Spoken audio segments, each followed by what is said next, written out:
You have absolutely no idea what you're asking for, and frankly, I'm tired of pretending that your impossible deadlines make any kind of sense. Nathan Cole stood in the center of Vivian Hayes' corner office, his voice rising with every word, 3 months of frustration finally breaking through the professional restraint he'd worked so hard to maintain. Through the floor-to-ceiling glass walls, he could see the entire marketing department had stopped working, their eyes fixed on the confrontation unfolding before them, like witnesses to a car crash they couldn't look away from. Vivian stood behind her pristine white desk, her long blonde hair pulled back in its usual severe bun, her blue eyes cold as winter ice, and her posture rigid with the kind of controlled fury that had earned her the nickname everyone whispered, but no one dared say to her face. The Ice Queen. She was wearing one of her signature tailored charcoal suits, the kind that probably cost more than Nathan's monthly rent, and her perfectly manicured nails pressed into the surface of her desk as she leaned forward. The Morrison account is the most important client this company has ever had. She said, her voice dangerously quiet, and if you cannot deliver what I need, then perhaps I made a mistake hiring you in the first place. Nathan felt something snap inside him, some final thread of patience that had been fraying for weeks, and the words came pouring out before he could stop them. You made a mistake, he repeated incredulously. The only mistake here is your complete inability to understand that your employees are human beings, with lives outside these walls, with families who need them, with children who are counting on them to come home. Something flickered across Vivian's face, something that looked almost like pain. But it was gone so quickly, Nathan thought he might have imagined it. You think I don't understand sacrifice? She said, and her voice cracked on the last word in a way that stopped Nathan's anger cold. You think I became this? She gestured at her office, at herself, at everything she had built without losing everything that mattered. And then she did something that would change both of their lives forever. She crossed the distance between them in 3 quick strides, grabbed his tie, and kissed him. The world stopped. The marketing department collectively held their breath. Nathan stood frozen, caught between the anger still coursing through his veins and the sudden overwhelming awareness of Vivian's lips against his, the scent of her perfume, the slight trembling of her hands where they gripped his shirt. When she pulled away, her carefully constructed facade had crumbled completely. Without a word, she grabbed her designer purse from her desk and walked out of her own office, leaving Nathan standing there alone, with the taste of her lipstick still on his lips, and every employee in the building staring at him through those glass walls. What he didn't know, what he couldn't possibly have guessed, was that Vivian Hayes was heading to the exact same place he desperately needed to be, and their worlds were about to collide in ways neither of them could have imagined. Before we continue, please tell us where in the world you're tuning in from. We love seeing how far our stories travel. 3 months earlier, Nathan Cole's alarm went off at 5:30 in the morning, just like it did every day, and just like every day, he hit the snooze button exactly twice before dragging himself out of bed to face another day of being everything to everyone. Daddy, you're going to be late again. The small voice came from the doorway of his bedroom, and Nathan turned to find his 8-year-old daughter Emma standing there in her school uniform, her brown hair already brushed and braided, her backpack already packed and waiting by the front door. She was holding his tie in one hand and his coffee mug in the other, and the sight of her being so responsible, so grown up, so much more put together than any child her age should have to be made. Nathan's heart ached with a familiar mixture of love and guilt. I know, sweetheart, he said, accepting the tie and the coffee with a grateful smile. I'm hurrying, I promise.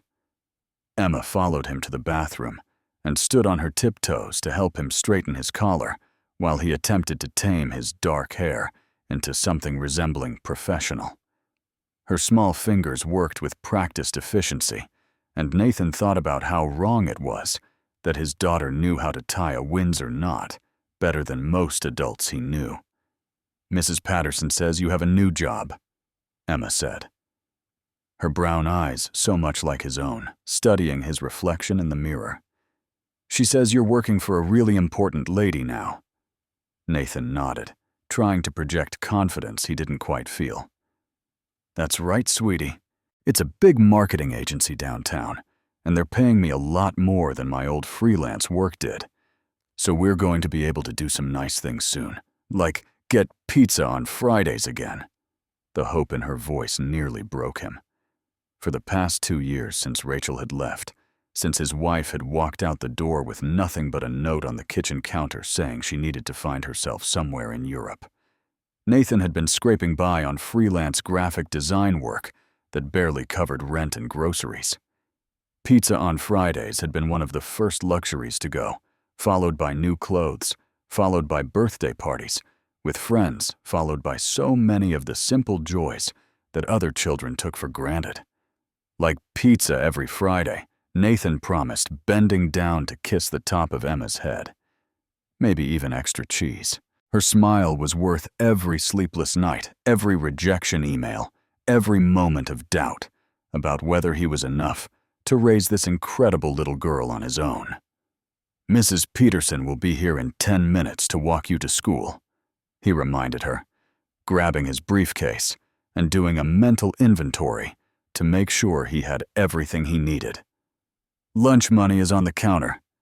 Emma's smile faltered slightly. "You forgot again, didn't you?" Nathan froze mid-step. "Forgot what?" "My permission slip for the field trip. You were supposed to sign it last night, but you fell asleep on the couch again." The guilt hit him like a physical blow. He remembered now Emma had reminded him 3 times during dinner, but he'd been so exhausted from his final freelance project that he'd passed out before the dishes were even done. He'd promised himself he would be better at this new job, that the steady hours and steady paycheck would mean more time for Emma, more energy for being the father she deserved. "I'm so sorry, sweetheart," he said, fumbling through her backpack to find the crumpled form. "I'll sign it right now."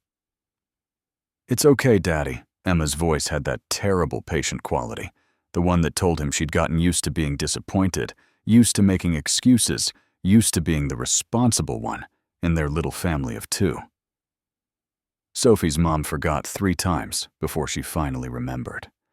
Nathan signed the form with shaking hands and made himself look his daughter in the eye. "Things are going to be different now," he promised. "This job is our fresh start, Emma. I'm going to be more present, more available, more like the dad you deserve." Emma hugged him tightly, her small arms barely reaching around his waist. "You're already the best dad," she said against his chest. "I just wish you didn't have to work so hard." As Nathan rushed out the door, checking his watch and calculating whether he could make the bus if he jogged the first 3 blocks. He thought about the life they'd had before Rachel left. The house in the suburbs with the backyard swing set, the vacations to the beach every summer, the family dinners where they'd actually had time to talk about their days. Rachel had taken all of that when she walked away. Not physically, of course. The bank accounts had been empty long before her departure, thanks to her secret credit card debt that Nathan only discovered after she was gone. But she'd taken their stability, their security, their sense of being a normal family, and left behind a single father, trying desperately to hold together a life that was falling apart at the seams. The bus was crowded, and Nathan stood holding the overhead rail, his mind already racing ahead to the day that awaited him. Apex Creative Agency was one of the most prestigious marketing firms in the city, and they'd offered him the position of marketing director after seeing his portfolio of freelance work. The salary was more than he'd made in the past 3 years combined, and the benefits included health insurance that would finally cover Emma's allergies and dental work. But everyone he'd talked to about Apex had said the same thing with the same worried expression, the same lowered voice. Watch out for Vivian Hayes. She's brilliant, but she's impossible. 4 marketing directors in 18 months, all of them either quit or were fired. She expects perfection, and she doesn't care what it costs you to deliver it. Nathan had listened to the warnings and taken the job anyway, because when you're a single father with a daughter depending on you, you don't have the luxury of being picky about working conditions. You take the opportunity, you put your head down, and you survive. He had no idea riding that crowded bus toward his first day at Apex Creative Agency that survival was about to become the least of his concerns. The Apex Creative Agency offices occupied the top 4 floors of one of the tallest buildings downtown, all gleaming glass and polished chrome, and the kind of minimalist design that screamed money and power. Nathan stepped out of the elevator on the executive floor and immediately felt underdressed, despite having worn his nicest suit and tie, the ones Emma had helped him pick out at the second-hand store last weekend. Everything here was expensive, from the abstract art on the walls, to the leather furniture in the reception area, to the perfectly pressed suits worn by every employee who passed him in the hallway. Even the receptionist looked like she'd stepped out of a fashion magazine, her blonde hair swept up in an elaborate style, her makeup flawless, her expression professionally neutral as she checked Nathan's appointment. "Hayes will see you now," she said, gesturing toward a corner office visible at the end of the hall. Her voice held a note of what might have been sympathy or might have been a warning. Nathan walked toward the office, his leather shoes clicking on the marble floor with every step. Through the glass walls, he could see other employees stealing glances at him, their expressions ranging from curious to pitying. One woman actually mouthed the words, "Good luck," as he passed, and Nathan felt his stomach tighten with nerves. The door to Vivian Hayes' office was already open, and Nathan paused at the threshold to take in the scene before him. The office was massive, at least 3 times the size of the apartment he shared with Emma, with floor-to-ceiling windows that offered a panoramic view of the city skyline. The furniture was sleek and modern, all clean lines and neutral colors, and there wasn't a single personal item anywhere in sight. No photographs, no decorations, no evidence that a human being spent any time here at all. And then, there was Vivian Hayes herself. She sat behind a massive white desk, her attention fixed on her laptop screen, and Nathan's first impression was that she looked like she'd been carved from ice. Her long blonde hair was pulled back in a severe bun that emphasized the sharp angles of her cheekbones. Her skin was pale and flawless, almost luminous in the morning light streaming through the windows. She wore a tailored charcoal suit that fit her slim figure perfectly, and her blue eyes, when she finally deigned to look up at him, were the coldest eyes Nathan had ever seen. "You're late," she said, without any form of greeting. Nathan glanced at his watch. "Actually, I'm 3 minutes early. My email specifically stated that I expected you at 8:45. It is now 8:47. Nathan opened his mouth to argue that her email had said 9 o'clock. He'd read it at least a dozen times to make sure he wouldn't be late. But something in Vivian's expression told him that arguing would be pointless. She had already decided he was wrong, and no amount of evidence would change her mind. "I apologize," he said, instead forcing his voice to remain calm and professional. "It won't happen again. See that it doesn't." Vivian gestured to a chair across from her desk, not really an invitation so much as a command. "The Henderson presentation is in 3 weeks. I assume you've reviewed the materials I sent you." Nathan sat down, noting that the chair was positioned slightly lower than Vivian's own, a subtle power play that he was sure was entirely intentional. "Yes, I've reviewed everything, and I have some ideas about how we might improve the visual component of the campaign." For the first time, something that might have been interest flickered across Vivian's face. "Go on," Nathan spent the next 20 minutes outlining his vision for the Henderson account, drawing on all the skills he'd developed during his years of freelance work. He talked about color theory and consumer psychology, about the importance of creating an emotional connection with the target demographic, about the subtle ways that design choices could influence purchasing decisions. He was passionate and articulate, and by the time he finished, he felt confident that he'd made a good impression. Vivian listened without interrupting her expression, giving nothing away. When Nathan finally fell silent, she was quiet for a long moment, her eyes studying him with an intensity that made him want to squirm. "Those ideas are adequate," she finally said. Nathan blinked. "Adequate?"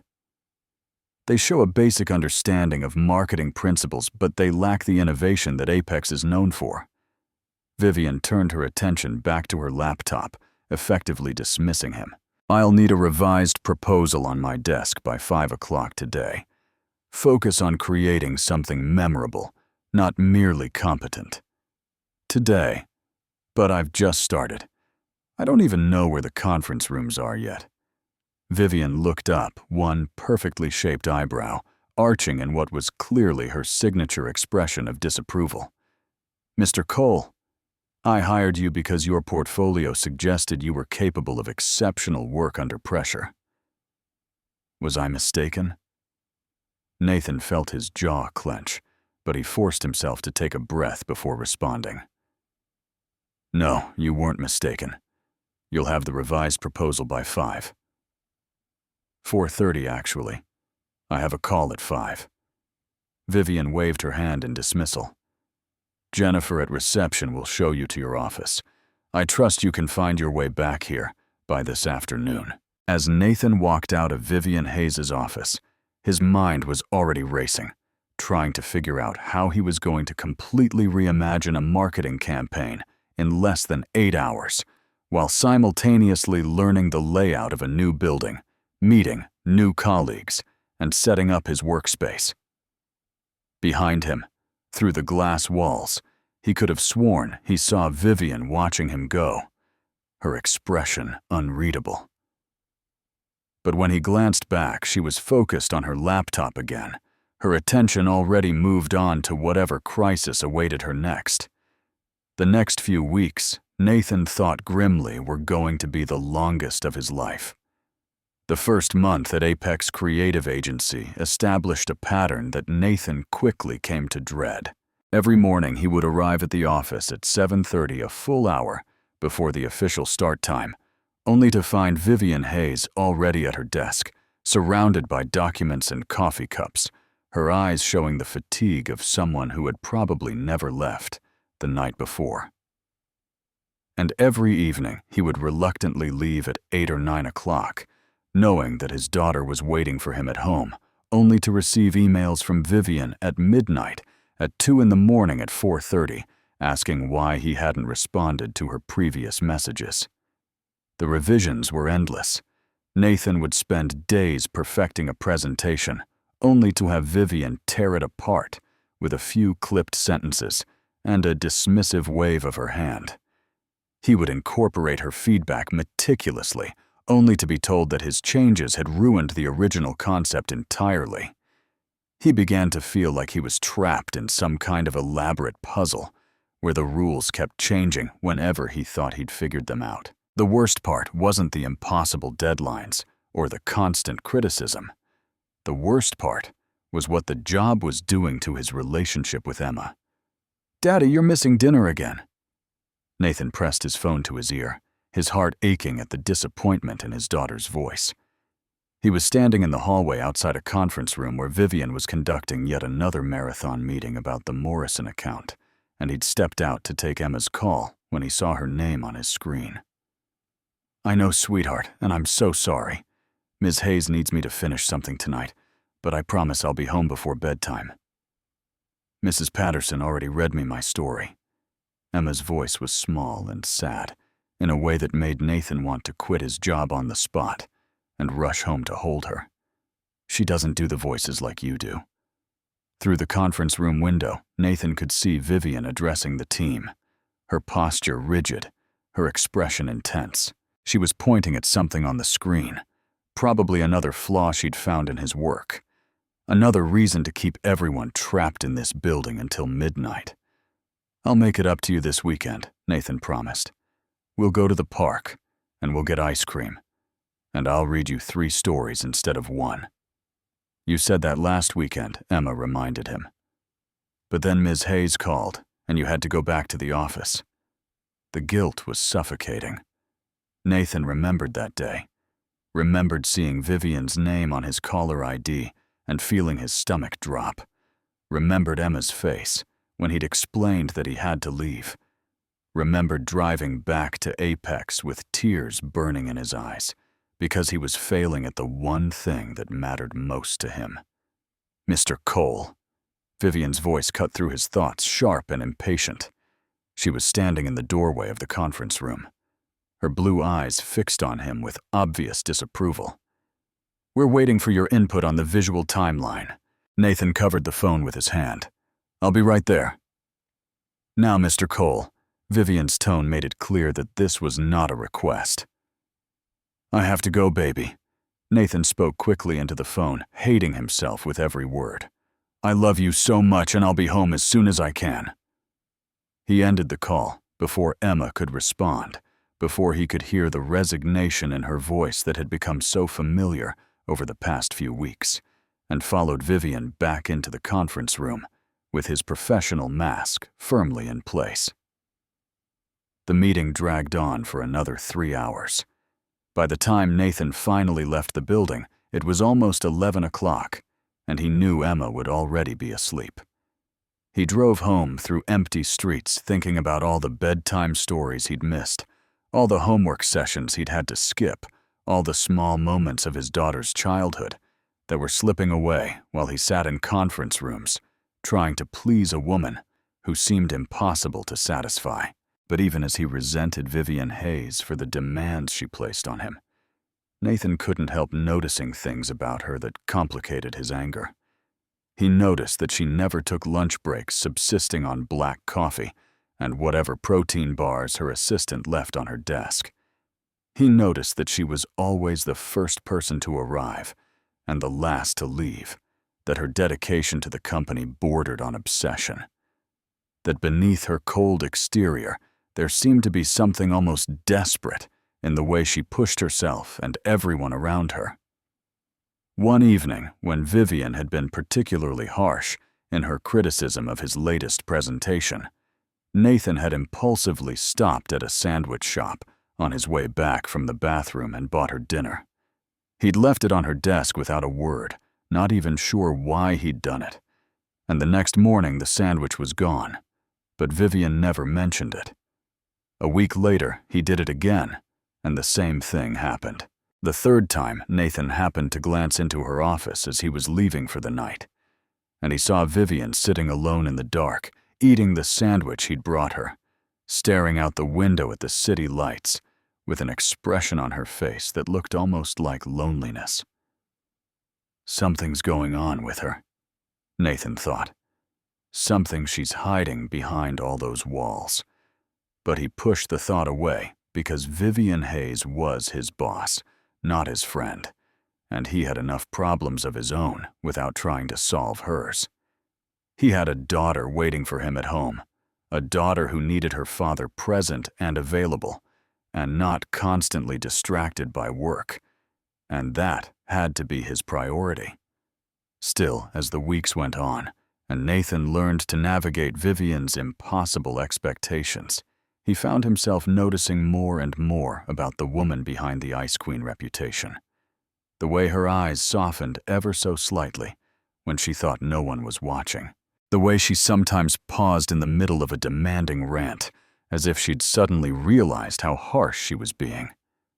The way she always asked about his daughter just once at the beginning of each day, before retreating back behind her professional armor. Vivian Hayes was a mystery, Nathan realized, and despite his better judgment, despite all the reasons he should keep his distance and focus on his job, he found himself wanting to understand her. He had no idea how dangerous that curiosity would prove to be. The Morrison account crisis began on a Tuesday morning that had started badly and proceeded to get dramatically worse with every passing hour. Nathan had barely slept the night before, having stayed up until 2 in the morning, putting the finishing touches on a presentation that Vivian had requested be completely restructured at 6 o'clock the previous evening. He'd made it to the office by 7, bleary-eyed, and running on nothing but caffeine and desperation, only to find an email from Vivian waiting in his inbox, marked urgent, demanding another round of revisions before the client meeting that afternoon. By 10 o'clock, he'd revised the presentation 3 times. By 11, Vivian had rejected all 3 versions and demanded a completely new approach. By noon, Nathan was seriously considering walking out of the building and never coming back, salary and benefits, and daughter's future be damned. And then his phone buzzed with a text message that changed everything. It was from West End Elementary, from Emma's school, and the message was brief and alarming. Emma was in the nurse's office with a fever of 102 degrees, and someone needed to come pick her up immediately. Nathan's heart stopped. He read the message twice, 3 times, his hands shaking as he typed out a response, saying he was on his way. He saved his work, grabbed his jacket, and headed straight for Vivian's office, his mind already calculating how long it would take to get to the school and whether he could find someone to cover for him for the rest of the day. "I need to leave," he said, stepping into her office without knocking, his voice urgent. "My daughter is sick. She has a high fever, and the school just called." Vivian looked up from her laptop, her expression shifting from concentration to annoyance in the space of a heartbeat. "Mr. Cole, the Morrison meeting is in 3 hours. The presentation still needs significant work. I understand that, but my daughter needs me." Vivian leaned back in her chair, studying him with those cold blue eyes. "The Morrison account doesn't care about your personal problems, Mr. Cole. I expect you to find a way to handle your family situation without compromising your professional responsibilities." Something inside Nathan, something that had been building for weeks, finally shattered. "My personal problems," he repeated, his voice rising. "My 8-year-old daughter is sick and alone in a nurse's office, probably scared and wondering why her father isn't there, and you're calling that a personal problem. I'm calling it a distraction from your work." Vivian's voice remained cool, measured. "There are other people who can pick up your daughter. Your neighbor, for instance. You've mentioned her before. My neighbor has a doctor's appointment today that she's been waiting 3 months for." Nathan's hands clenched into fists at his sides. "And even if she didn't, that's not the point. The point is that I'm Emma's father, and when she needs me, I should be there." Vivian stood up slowly, her eyes never leaving his. "The point, Mr. Cole, is that you accepted a position that comes with significant responsibilities. If you cannot fulfill those responsibilities, perhaps this isn't the right fit for you." The threat was clear, and it was the final straw. "You know what, maybe it isn't the right fit?"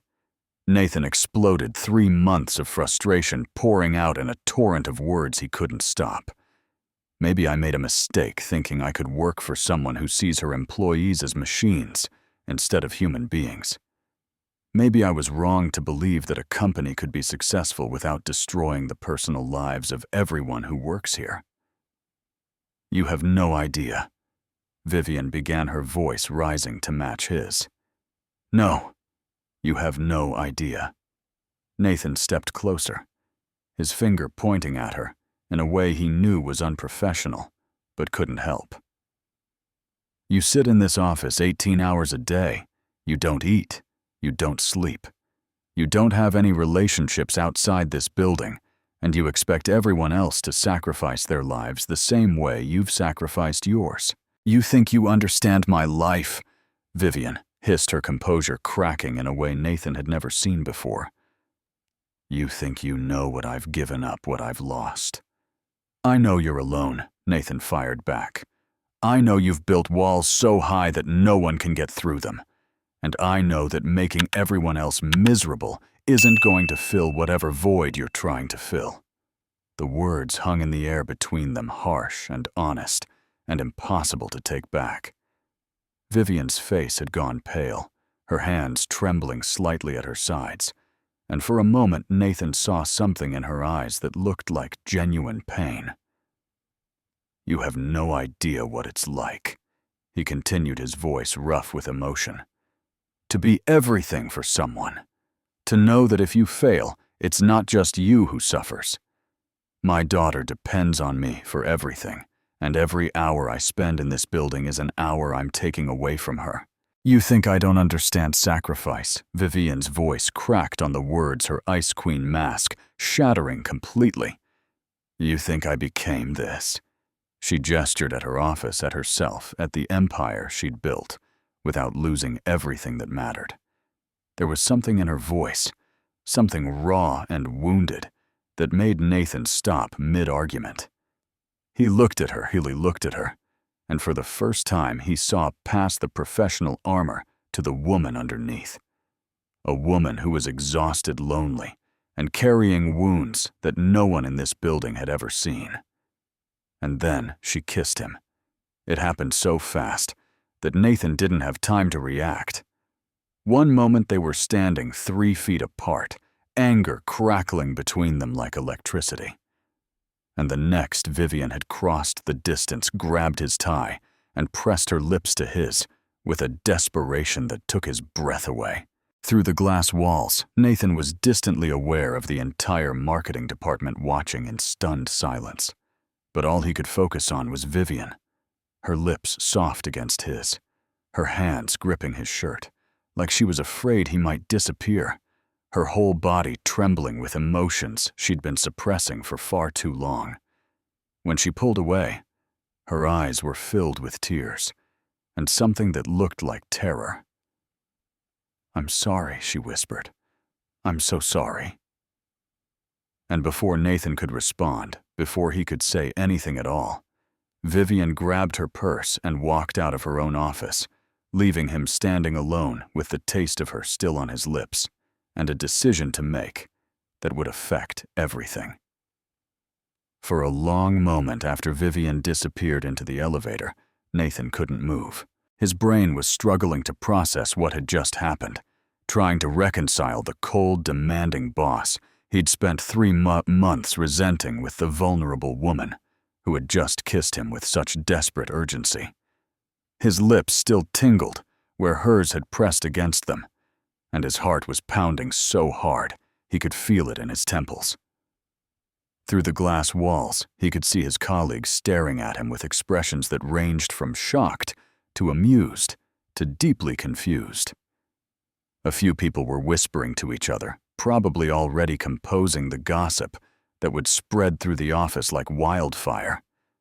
Nathan knew that by the end of the day, everyone in the building would know what had happened in Vivian Hayes' corner office. His phone buzzed in his pocket, and the sound jolted him back to reality. Emma. His daughter was still waiting for him at school, still sick, still needing her father to come and take her home. Nathan grabbed his briefcase and practically ran for the elevator, ignoring the curious looks and barely audible questions from his coworkers. Whatever had just happened with Vivian, whatever it meant, it would have to wait. His daughter came first, always. The drive to West Side Elementary felt interminably long. Nathan gripped the steering wheel with white knuckles, his mind racing between concern for Emma and confusion about Vivian. Why had she kissed him? What had she been trying to say? And why, despite everything, was some small part of him replaying that kiss over and over, trying to remember every detail, every sensation, every moment of connection with a woman he'd thought he understood? When he finally reached the school, Nathan parked haphazardly and rushed through the front doors, following the familiar route to the nurse's office. He'd been here before for scraped knees and headaches, and one memorable incident involving a glitter explosion in art class. but he'd never felt this particular combination of worry and distraction before. He rounded the corner toward the nurse's station and stopped dead in his tracks. Because sitting in the small waiting area, holding Emma's hand and speaking in soft, soothing tones, was Vivian Hayes. Nathan blinked, certain he must be hallucinating. But no, there she was, the Ice Queen herself, perched on one of those tiny plastic chairs designed for children, her designer suit looking wildly out of place in the fluorescent-lit school hallway. Her hair had come slightly loose from its severe bun, and there was a softness in her expression that Nathan had never seen before. And Emma, his daughter, who was supposedly sick and miserable, was looking up at Vivian with obvious adoration. And then the prince realized that he didn't need a grand adventure to be happy. Vivian was saying, her voice gentle and warm, in a way that seemed impossible coming from the same woman who had terrorized the marketing department for years. He just needed to find the people who made him feel like home. "That's a good ending," Emma said, her voice slightly hoarse from fever, but filled with contentment. "I like stories where people find their home." Nathan must have made some sound because both Vivian and Emma looked up at the same moment. His daughter's face broke into a relieved smile. "Daddy, you came." "Of course I came, sweetheart." Nathan rushed forward, dropping to his knees beside Emma's chair and pressing his hand to her forehead. She was warm, definitely feverish, but her eyes were bright, and she didn't seem to be in any distress. "Are you okay? How are you feeling?" "My throat hurts and my head feels fuzzy," Emma reported. "But Miss Vivian has been reading to me. She does really good voices. The nurse said you were coming, but then Miss Vivian showed up first, and she made the waiting not so boring." Nathan looked at Vivian, 1,000 questions in his eyes. "Miss Vivian." The school nurse appeared in the doorway, her expression helpful and slightly confused. "Mr. Cole." "I'm glad you're here. Emma's fever seems to be stabilizing, but she should probably rest at home for the next day or two." She glanced between Nathan and Vivian. "I didn't realize you knew each other. Ms. Hayes has been one of our reading volunteers for almost 2 years now." 2 years? Nathan stared at Vivian, trying to reconcile this new information with everything he thought he knew about her. 2 years of volunteering at an elementary school reading to children, and she'd never mentioned it once in all their conversations about his daughter. Vivian stood up, smoothing her suit jacket in a gesture that seemed almost nervous. She looked at Nathan with an expression that was part apology, part fear, and part something else he couldn't quite identify. "I had no idea Emma was your daughter," she said quietly. "Collins is a common name, and I never thought to ask." "She's never mentioned. I didn't know." Emma tugged on Nathan's sleeve, demanding his attention. "Daddy, do you know Miss Vivian?" Nathan looked at his daughter, at this woman, who had just kissed him, and then run away at the collision of his work life and his personal life that he had been desperately trying to keep separate. "Yes, sweetheart," he said slowly. "I work with Ms. Hayes. Is she your friend?" It was such a simple question, innocent and direct, in the way only children could be, and Nathan had no idea how to answer it. He looked at Vivian, saw the vulnerability in her eyes, and realized that everything between them had just become infinitely more complicated. "I think," he said carefully, "we're still figuring that out. Have you ever had a moment that completely changed how you saw someone? Stay with us. What happens next will surprise you." Vivian excused herself shortly after that, mumbling something about having to get back to the office. But her eyes lingered on Emma with an expression of genuine warmth that made Nathan's chest tight with emotions he couldn't name. After she left, he focused on getting Emma home, settling her on the couch with a blanket and a cup of warm soup, and her favorite cartoons playing softly in the background. Mrs. Patterson had called to say her doctor's appointment had been rescheduled, and she was happy to come over if needed. But Nathan had told her not to worry. He needed to be with his daughter today, and for once, work would just have to wait.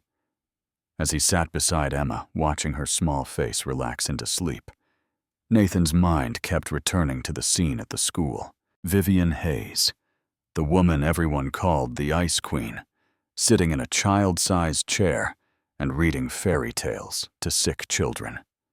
Vivian Hayes, who had never once mentioned that she spent her Wednesday afternoons volunteering at an elementary school. Vivian Hayes, who had looked at his daughter with an affection that seemed completely at odds with everything Nathan thought he knew about her. "I like Miss Vivian," Emma murmured sleepily, her eyes half closed. "She's nice. You've known her a long time, haven't you, sweetheart?" Emma nodded, snuggling deeper into her blanket. "Since I started school here, she comes every Wednesday and reads to whoever wants to listen. She always picks the best books, and she does different voices for all the characters, and she never makes us feel bad if we don't know big words." "That sounds really special," Nathan said, brushing hair back from his daughter's forehead. "It is." Emma's eyes opened slightly, fixing on her father with that serious expression she got when she was about to say something important. "Some of the kids at school, their parents don't come to stuff. Like Bobby.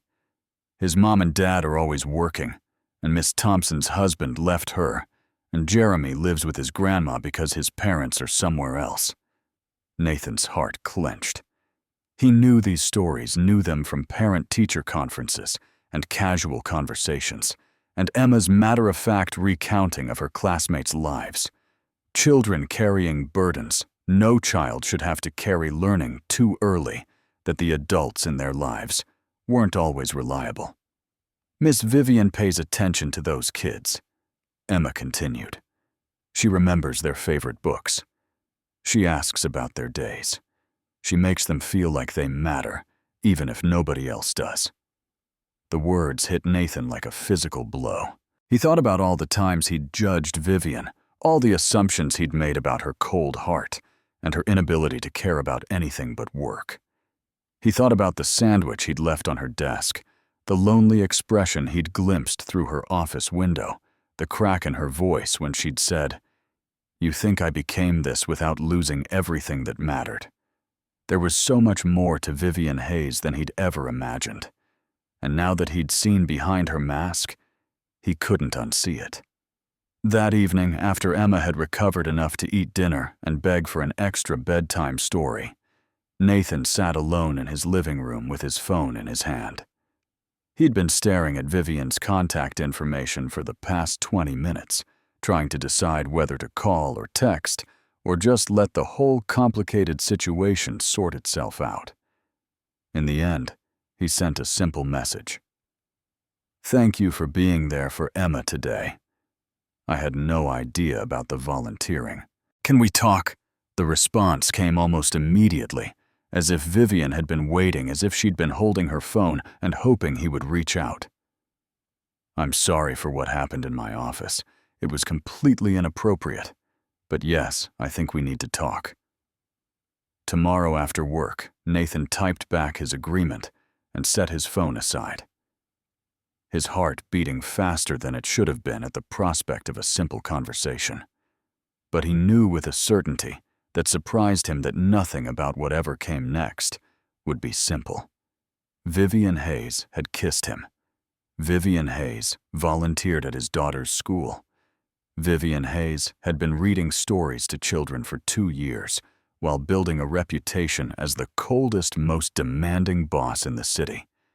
And Nathan Cole, single father and perpetually exhausted employee, was about to discover that the woman he thought he understood was really someone entirely different. The next morning at the office was possibly the most awkward experience of Nathan's professional life. He arrived at his usual time, 7:30, to find that the gossip about yesterday's kiss had spread exactly as far as he'd feared. Every conversation seemed to stop when he walked by. Every pair of eyes seemed to follow him down the hallway. Even the receptionist, who was usually professional to the point of being robotic, gave him a knowing look that made Nathan want to sink through the floor. Vivian's office was dark when he passed it, which was unusual. She was always there before everyone else, always the first light on in the building, always ready with assignments and criticism and impossible demands. Her absence felt significant, like a statement he couldn't quite interpret. By 9 o'clock, she still hadn't arrived, and Nathan was starting to worry. By 10, he'd checked his email a dozen times, looking for some explanation. By 11, he'd decided that he needed to focus on work and stop obsessing over a woman who was still technically his boss, and who had probably spent the night regretting everything that had happened between them. And then at exactly 11:15, Vivian Hayes walked into the office. She was wearing one of her signature power suits, charcoal gray with sharp lines that emphasized her commanding presence. But there was something different about her today. Her hair was still in its usual severe bun, but there were shadows under her eyes that suggested she'd slept even less than usual. Her posture was still perfect, but her movements seemed slightly hesitant, as if she was second-guessing every step. She walked straight to her office without looking at anyone, closed the door behind her, and didn't emerge for the next 3 hours. At 2:30, Nathan's phone buzzed with a message. "My office. Please." He took a deep breath, straightened his tie out of nervous habit, and made the long walk across the floor to Vivian's corner office. Every pair of eyes followed him. Every whispered conversation paused, and by the time he reached her door, Nathan felt like he was walking to his own execution. He knocked twice and heard her voice say, "Come in."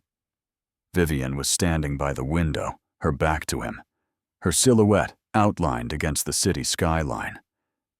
She didn't turn around when he entered, and for a long moment, neither of them spoke. "Close the door," she said finally. Nathan did as she asked, then stood there awkwardly, unsure whether to sit down or remain standing, unsure what to say or how to begin. The kiss hung between them like an invisible barrier, acknowledged and yet impossible to address. "What happened yesterday was inappropriate," Vivian said, still facing the window. "I put you in an uncomfortable position. I jeopardized our professional relationship, and I created exactly the kind of office gossip that I've spent years trying to avoid." Nathan waited, sensing there was more. "I should apologize and pretend it never happened." Vivian's voice was carefully controlled, but Nathan could hear the strain underneath. "That's what a responsible CEO would do. That's what I should want to do." She finally turned to face him, and Nathan was struck by how tired she looked. Not just physically tired, but emotionally exhausted, like someone who had been carrying a heavy burden for far too long. "But I find that I can't pretend," she continued. "I can't pretend that kiss meant nothing. I can't pretend I haven't noticed you. Nathan really noticed you for weeks now. And I certainly can't pretend that I wasn't at your daughter's school yesterday because she reminded me of myself at that age."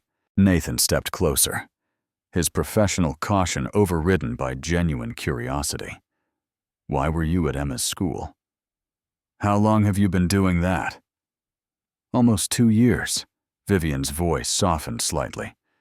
"After I became CEO, after I realized how isolated I'd become, I started looking for ways to connect with something real, something that wasn't about money or power or business. The school had a program for volunteer readers, and I thought it would be a few hours a week where I could just be a person instead of a title." And Emma Vivian's expression shifted, becoming almost tender. She was one of the first children to come to story time. Most of the kids are shy at first, but Emma walked right up to me and asked if I could read a book about dragons. She wasn't afraid of me at all. "She's not afraid of anything," Nathan said, unable to keep the pride out of his voice. "I know." Vivian smiled a real smile, that transformed her entire face. She reminds me of myself at that age before I learned to be afraid. Before I learned that the world wasn't always kind to little girls with big dreams and no one to protect them. The vulnerability in her voice made Nathan's heart ache. He remembered what she'd said yesterday about losing everything that mattered, about sacrificing more than anyone knew. He'd dismissed it as deflection at the time, but now he wondered if she'd been telling the truth. "You said you lost everything," he said carefully. "What did you mean by that?" Vivian was silent for a long moment. Then she walked to her desk, sat down in one of the visitor chairs instead of her usual power position behind the desk, and gestured for Nathan to join her. "If we're going to talk about this," she said, "really talk about it, then I think we need to do it somewhere that isn't this office, somewhere that isn't filled with all the expectations and assumptions that come with being the CEO and the marketing director." Nathan sat down across from her. "What did you have in mind?" "There's a cafe about 4 blocks from here. Small, quiet. No one from the office ever goes there because it doesn't serve anything fancy enough to impress clients." Vivian met his eyes, and for the first time, Nathan saw something that looked like hope underneath her carefully maintained composure. "I go there sometimes when I need to think. Would you meet me there after work?" Nathan thought about Emma, about Mrs. Patterson, about all the reasons he should keep his professional and personal lives separate. Then he thought about the woman sitting across from him, the woman who read stories to children and left sandwiches uneaten on her desk and kissed him like she was drowning, and he was the only thing that could save her. "Yes," he said, "I'll be there." The cafe was exactly as Vivian had described it, small and quiet and completely ordinary. The kind of place that tourists walked past without a second glance, but locals treasured for its excellent coffee and peaceful atmosphere. Nathan arrived first and chose a table in the corner away from the windows and the few other customers scattered around the room. He ordered a black coffee and tried not to check his phone every 30 seconds. Tried not to wonder if Vivian had changed her mind. Tried not to think too hard about what he was doing here and why it felt so important. When Vivian walked through the door at exactly 6 o'clock, Nathan barely recognized her. Her hair was down, falling in soft blonde waves around her shoulders, instead of pulled back in its usual severe style. She was wearing a cream-colored cashmere sweater and dark jeans, casual clothes that made her look younger and more approachable than he'd ever seen her. Without the armor of her power suits and perfect makeup, she looked almost vulnerable, almost human, almost like someone Nathan might have met at a parent-teacher conference or a neighborhood barbecue. She was beautiful, he realized with a jolt. He'd always known she was attractive in an intimidating ice queen sort of way. But this was different. This was the kind of beauty that came from dropping pretenses, from allowing yourself to be seen. Vivian spotted him and made her way to the table, her movements hesitant in a way they never were at the office. She sat down across from him, ordered an herbal tea when the waitress came by, and then looked at Nathan with an expression that was equal parts nervous and determined. "I don't usually talk about my past," she said quietly. "I've spent most of my adult life building walls to protect myself from it. But yesterday when I kissed you when I ran away, and then found myself at that school with your daughter, I realized that those walls aren't protecting me anymore. They're just keeping me isolated. You don't have to tell me anything." "You're not comfortable sharing," Nathan said. "I know." Vivian wrapped her hands around her tea mug, drawing warmth from the ceramic. "But I want to. I think maybe I need to, and you're the first person in a very long time who I've trusted enough to try."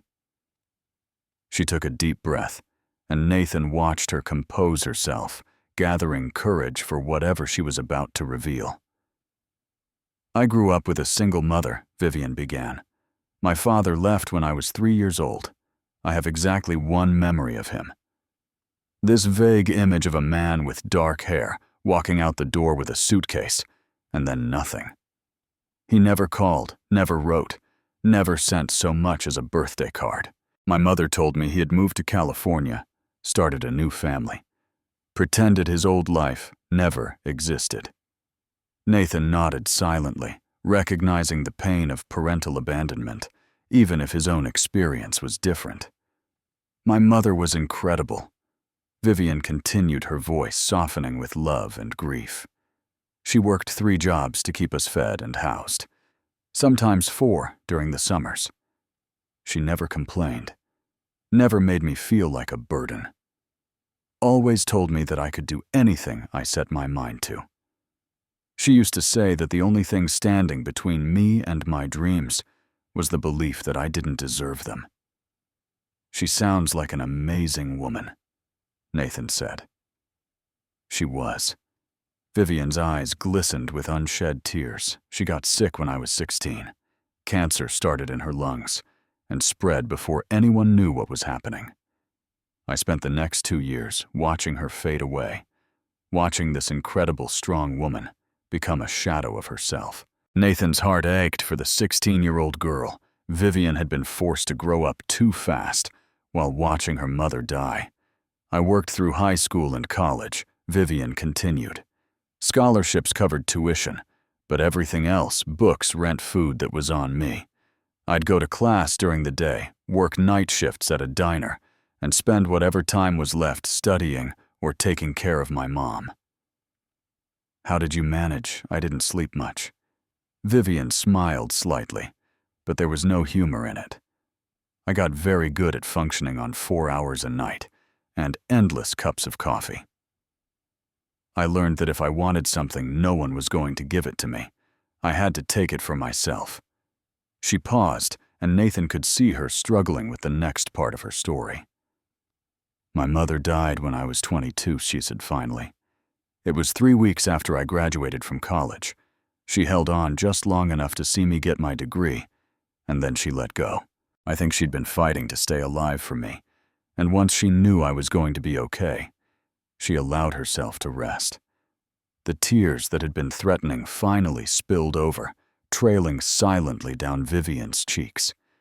She wiped them away impatiently, as if crying was a weakness she couldn't afford. After she died, I was completely alone. No siblings, no extended family, no father who cared whether I existed. Everyone I had ever loved was gone, and I was 22 years old, with nothing but a business degree and a mountain of medical bills. So you built Apex, Nathan said, beginning to understand. So I built Apex. Vivian nodded. I threw myself into work because work was the only thing that couldn't leave me. Clients might come and go, employees might quit, but the company itself was mine. I controlled it completely. It couldn't abandon me the way everyone else had. Nathan reached across the table and took her hand. It was an impulsive gesture, driven by empathy rather than thought, but Vivian didn't pull away. Instead, she looked at their joined hands with an expression of wonder, as if she'd forgotten what it felt like to be touched with kindness. I became the person everyone expected me to be, she continued. The tough CEO who didn't need anyone, who never showed weakness, who demanded perfection, because accepting anything less felt like opening the door to failure. I told myself I was being strong, but really I was just terrified. Of what? Of letting anyone close enough to hurt me again. Vivian met his eyes, and Nathan saw decades of loneliness reflected in their blue depths, of being abandoned one more time. They sat in silence for a moment, Nathan still holding Vivian's hand, both of them processing the weight of what she'd shared. The cafe had grown quieter as evening deepened. The other customers drifting away until they were nearly alone in their corner booth. There's more, Vivian said finally. About 5 years ago, I thought I'd found someone. His name was Michael, and he was charming and attentive and everything I thought I wanted. We got engaged after a year of dating, and for a little while, I actually believed I might have a normal life. Love, marriage, maybe even children someday. What happened? Vivian's expression hardened. Apex was struggling. The economy had hit a rough patch, and I was working around the clock trying to keep the company afloat. Michael complained that I was never around, that I cared more about my business than about him, that he was tired of being second priority. Nathan could see where this was going, and his heart ached for the woman Vivian must have been already wounded by abandonment and about to be wounded again. He cheated on me, Vivian said flatly. With my best friend, actually. They had been seeing each other for months behind my back. And when I finally found out, he had the audacity to say it was my fault. That if I'd been a better fiancé, he wouldn't have needed to look elsewhere. That's not true, Nathan said firmly. His choices were his own. I know that now. Vivian shrugged slightly, but Nathan could see the old pain underneath her casual gesture. But at the time, I believed him. I believed that I was unlovable, that my ambition had made me cold, that no one would ever want me for who I really was. She took a sip of her tea, gathering herself. After Michael left, I made a decision. I would never let anyone close enough to hurt me again. I would be the ice queen everyone expected, the demanding boss who didn't care about feelings or relationships or anything that couldn't be measured in quarterly earnings. It was safer that way. But lonely, Nathan said quietly. Incredibly lonely. Vivian met his eyes. That's why I started volunteering at the school. I needed something that reminded me I was still human. Those children, they don't care about my title or my reputation. They just want someone to read them stories and make them feel seen. Like Emma. Like Emma. Vivian smiled, and for a moment she looked almost peaceful. Your daughter has no idea how much she's helped me. Every Wednesday when I see her smile, when I watch her get lost in a story, I remember what it feels like to hope. Nathan squeezed her hand, overwhelmed by everything she'd shared, by the depth of pain and resilience that lay beneath her polished exterior. He'd spent 3 months resenting this woman, 3 months assuming she was heartless and cold, and now he understood that she was neither of those things. She was wounded, she was protective, and beneath all her walls and defenses, she was desperate to be loved. Can I tell you something? He asked. Vivian nodded. When my wife left, Nathan began. I thought I would never recover. Rachel and I had been together since college. She was my best friend, my partner, the mother of my child. When she walked out that door with nothing but a note saying she needed to find herself, I felt like my entire world had collapsed. Vivian listened intently, her eyes never leaving his face. Emma was 6. Nathan continued. Too young to understand why her mother wasn't coming back, but old enough to feel the absence. She cried for Rachel every night for 6 months. She would ask me when Mommy was coming home, and I had to keep telling her the truth, that I didn't know that Mommy had to go away for a while, that it wasn't her fault. That must have been devastating. It was. Nathan's voice grew thick with old emotion, and the worst part was that I couldn't fall apart. Not completely, because Emma needed me. So I cried in the shower where she couldn't hear me. I screamed into my pillow after she went to sleep. I carried all this grief and anger and confusion, and I had no one to share it with. Vivian's free hand reached across the table to cover their joined hands, creating a connection that felt almost sacred. I started to believe that I wasn't enough. Nathan admitted that Emma deserved a mother, a complete family, and I was failing her by being only one parent. I worked constantly because I was terrified that if I slowed down the fear and the pain would catch up with me. I missed her bedtime stories and her school plays and 1,000 little moments, all because I was too scared to face what my life had become. You were surviving, Vivian said softly. That's not the same as failing. I know that now. Nathan smiled slightly, but for a long time I didn't. For a long time I thought the answer was to work harder to provide more, to fill the gaps in Emma's life with material things instead of presence. I was wrong. What changed? Nathan thought about it for a moment. Emma, actually. About a year ago, she said something that stopped me in my tracks. She said she didn't want more toys, or a bigger apartment or pizza every Friday. She just wanted me to be there when she needed me. She wanted her dad. Children are wiser than we give them credit for. They really are. Nathan met Vivian's eyes, feeling a connection that went beyond professional respect or physical attraction. They see through all our walls and defenses. They don't care about our titles or our money. They just want to be loved. The parallel to what Vivian had said about the children at school wasn't lost on either of them. They were both wounded people, both survivors of abandonment, both struggling to balance their fears with their need for connection. "I don't know what any of this means," Vivian said finally. "I'm still your boss. There are about 100 reasons why this is complicated and probably ill-advised.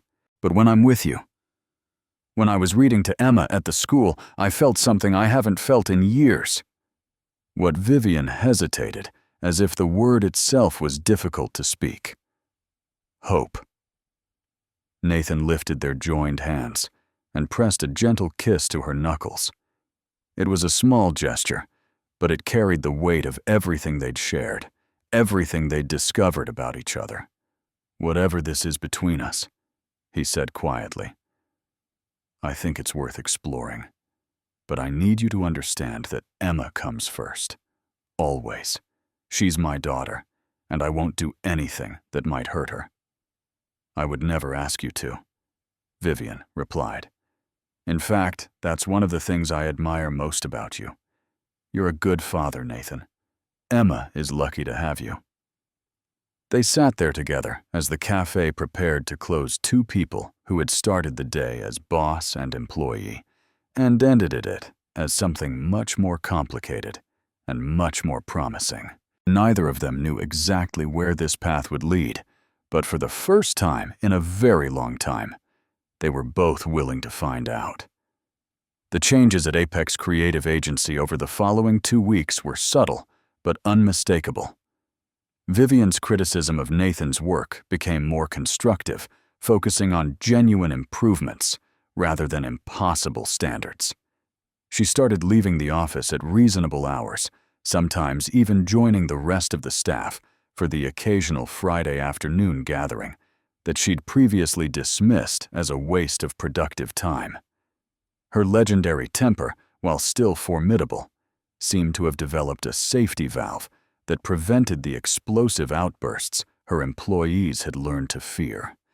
Nathan noticed other things, 2 small gestures that no one else would have understood. Vivian started keeping granola bars in her desk drawer, actually eating lunch instead of surviving on black coffee until dinner.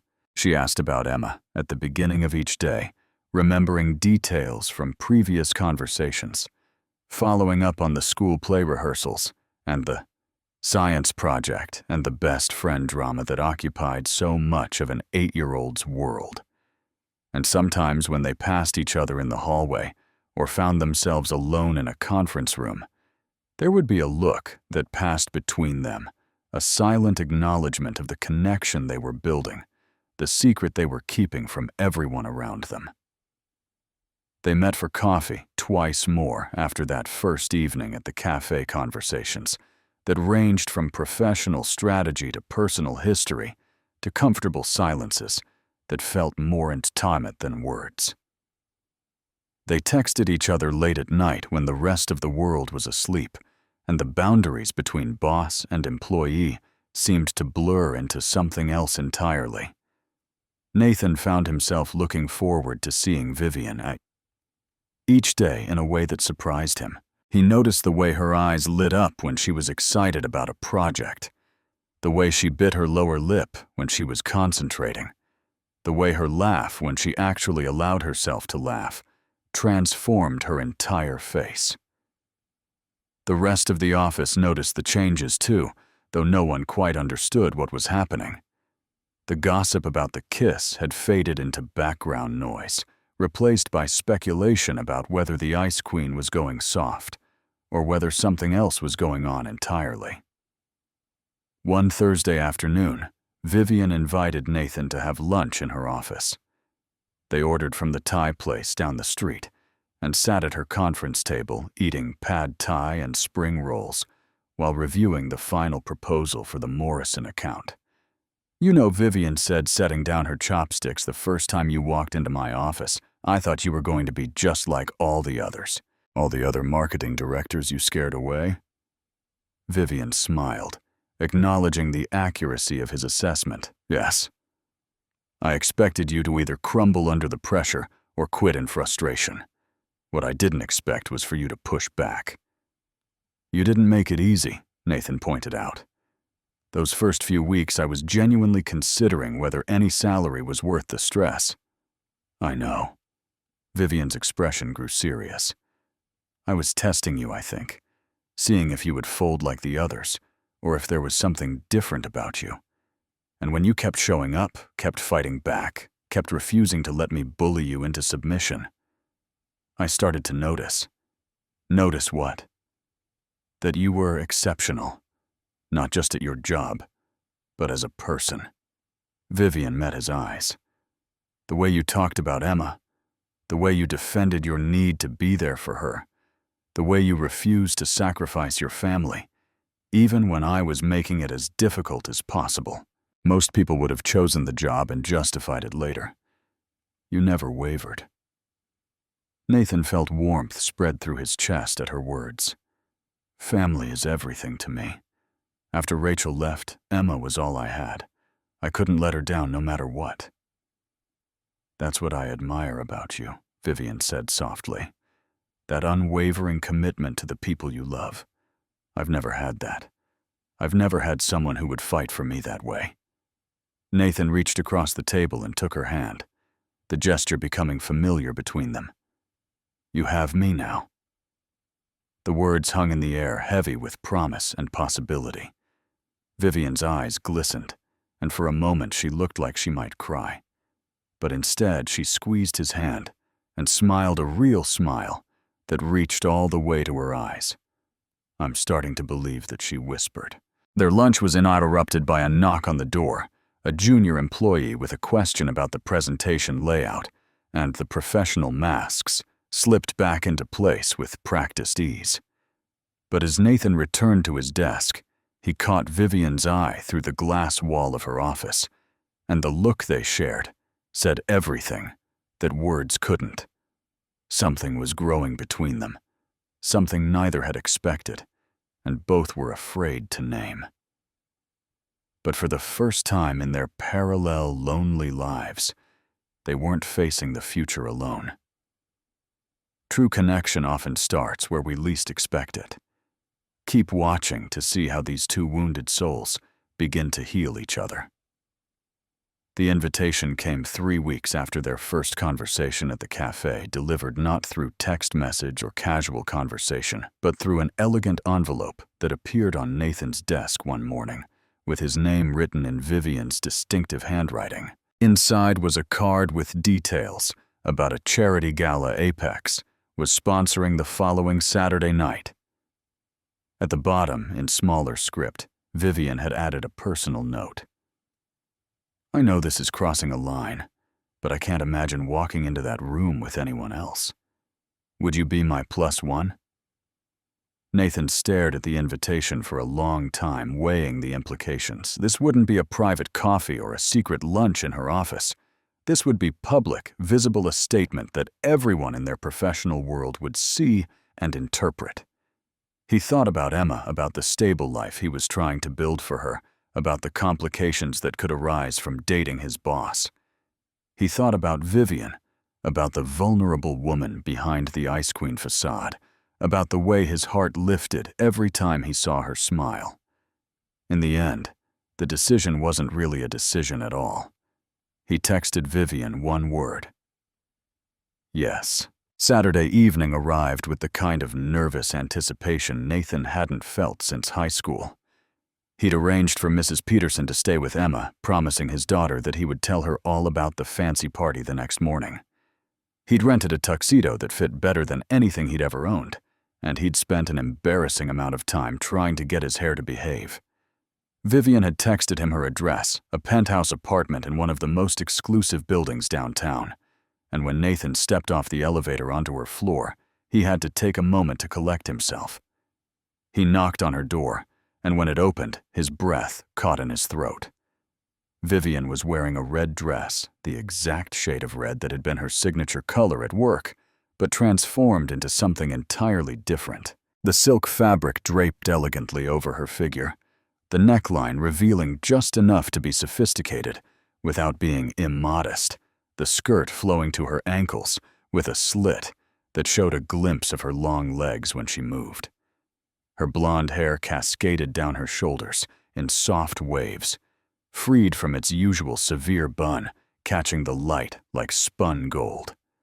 Diamond earrings glittered at her ears, and her makeup was subtle but perfect, emphasizing the blue of her eyes and the curve of her lips.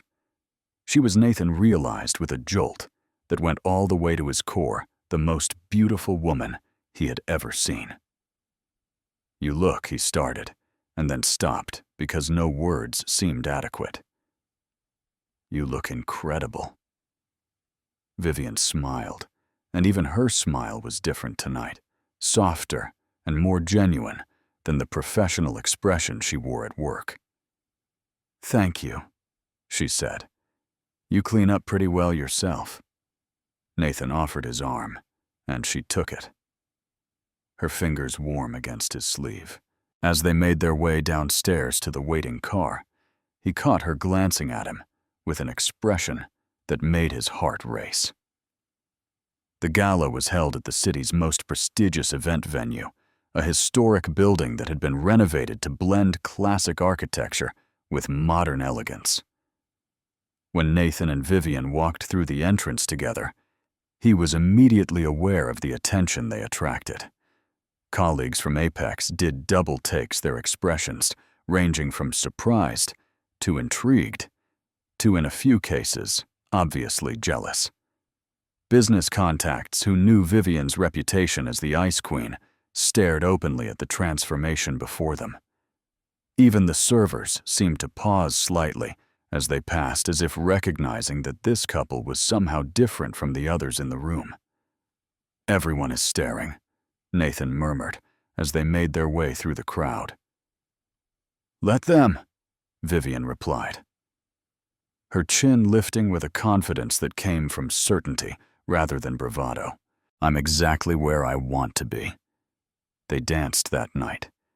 Traditional waltzes and modern slow dances. Nathan's hand at the small of Vivian's back, her head resting against his shoulder during the quieter moments.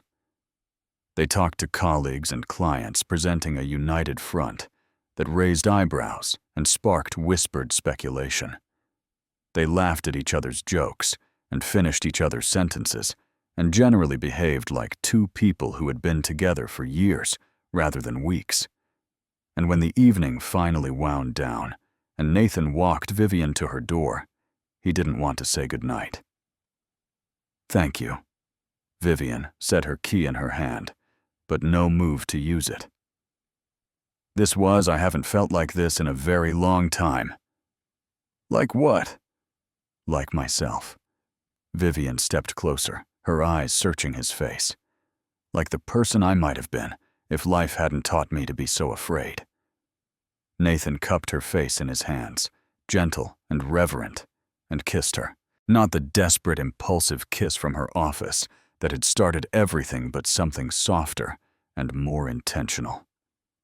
A kiss that said, "I choose you, I see you, I want this."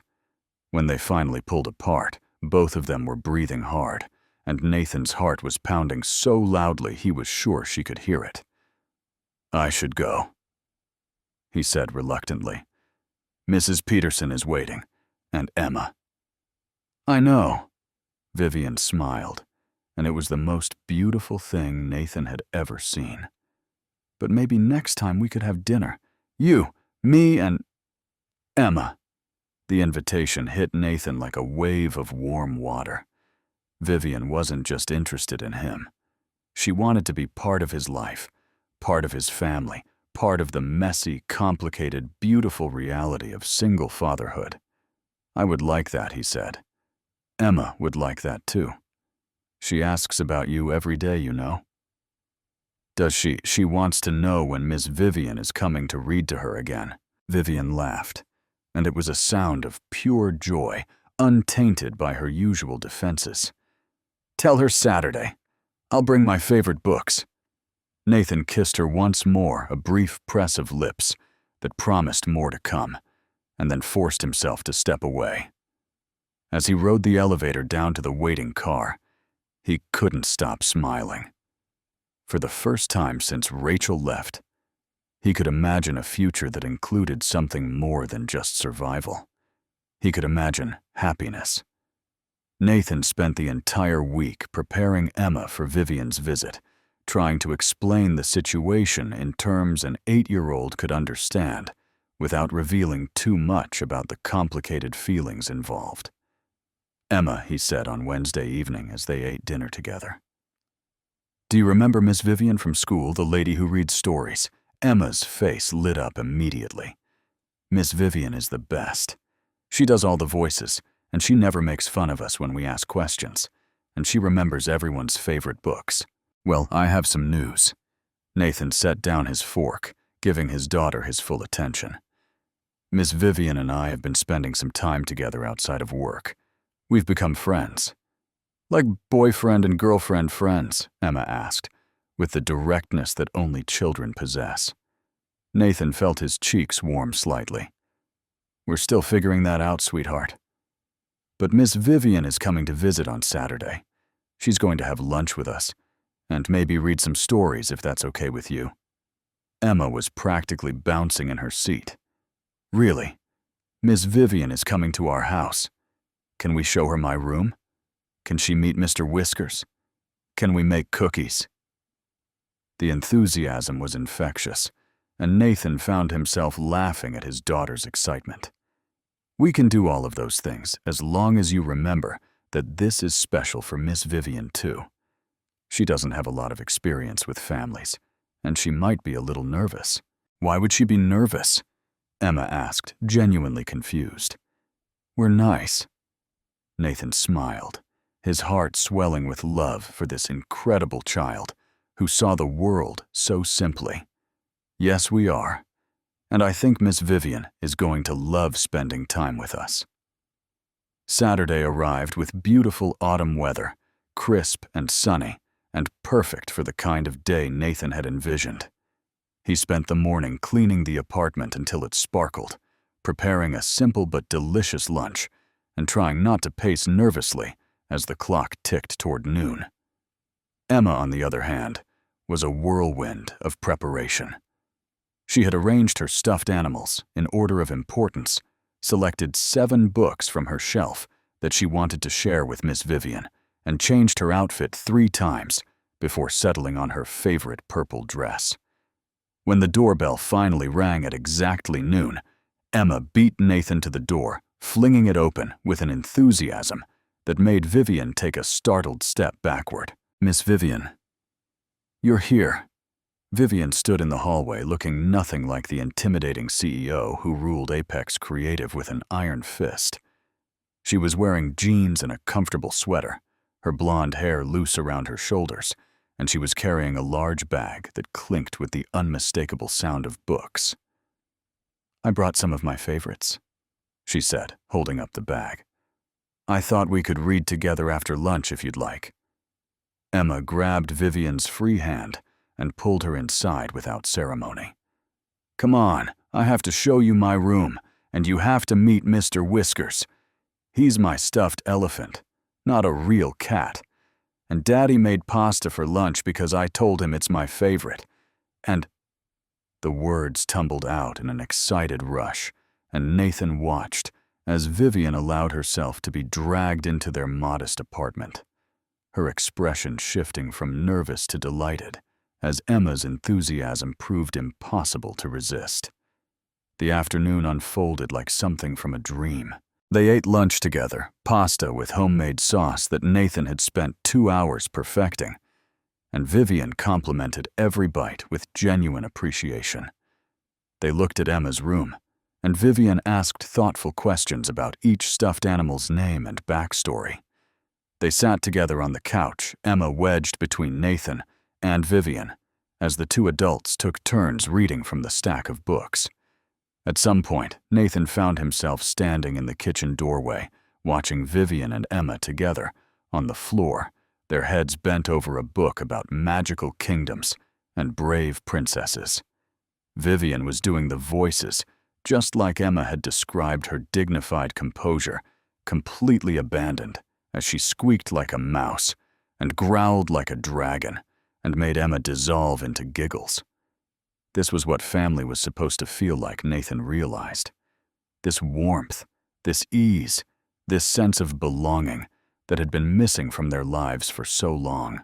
And when he looked at Vivian, at the way she listened to Emma's every word, at the genuine joy on her face, he knew that she was feeling it too. After Emma had talked herself into exhaustion and curled up for an afternoon nap on the couch, Nathan and Vivian sat together in the kitchen, speaking in whispers so as not to wake her. "She's incredible," Vivian said, her eyes still fixed on the sleeping child. "You've done such an amazing job raising her, Nathan. She makes it easy." Nathan smiled at his daughter. "Even when things are hard, she reminds me why I keep going." "I've never felt this comfortable anywhere," Vivian admitted. "My apartment is beautiful and expensive and completely empty. This place feels like a home." Nathan took her hand. "That's because it is a home, and you're welcome here anytime you want." Vivian looked at him, her blue eyes bright with emotion that she no longer tried to hide. "I think I'm falling for you," she said quietly. "Both of you, and it terrifies me." Nathan leaned forward and kissed her forehead, a gesture of tenderness that seemed to encompass everything they'd shared. "Let me show you that you don't have to be afraid." Thanksgiving arrived 6 weeks after that first lunch at Nathan's apartment, and with it came the question that Nathan had been both hoping for and dreading. "What are your plans for the holiday?" Vivian asked one evening, as they sat together in her office, reviewing end-of-year reports. "I assume you'll be with Emma." "We usually keep it small," Nathan admitted. "Just the two of us. I've never been much of a cook, and most of our family is pretty far away." Vivian was quiet for a moment, and Nathan could see her wrestling with something, some question or invitation that she wasn't sure how to express. "Would you?" We started then. Stopped and tried again. "I've never actually celebrated Thanksgiving. Not properly. My mother and I never had the money for big meals, and after she died, well, it was just another day." The loneliness in her voice made Nathan's heart ache. He thought about all the Thanksgivings she must have spent alone in her empty penthouse while families all over the city gathered together to share meals and memories. "Come to our place," he said without hesitation. "We'll do it together." "I don't want to intrude on your family time," Vivian protested. "You're not intruding. You're joining." Nathan took her hand. "That's what families do." Thanksgiving morning found the three of them crammed into Nathan's tiny kitchen, making a spectacular mess as they attempted to prepare a traditional holiday meal. Vivian had arrived early with bags of groceries and a cookbook that had never been opened, and Emma had immediately claimed the role of official taste tester. The turkey was slightly undercooked. The mashed potatoes had lumps. The pie, which Vivian had insisted on making from scratch, set off the smoke alarm when the crust burnt around the edges. It was, in other words, completely and utterly perfect. "This might be the most creative Thanksgiving meal I've ever seen." Nathan said, surveying the somewhat chaotic spread of dishes on their dining table.